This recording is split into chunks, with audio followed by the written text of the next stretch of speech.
On Mark Carney's final day of a grueling race to be elected Prime Minister of vast and sparsely populated Canada, I was with him.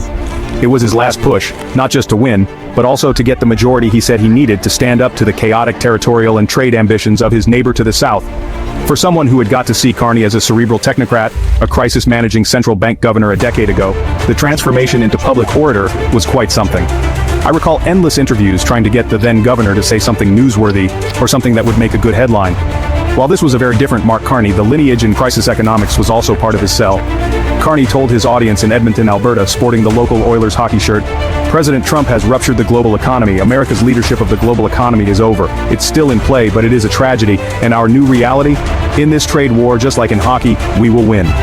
His supporters shouted "elbows up" and "put them up," a reference to a stand-up and fight-back posture in the occasionally rough game of ice hockey. What we are seeing around the country is Canadians acting on behalf of other Canadians, standing up for each other, buying from each other, traveling here.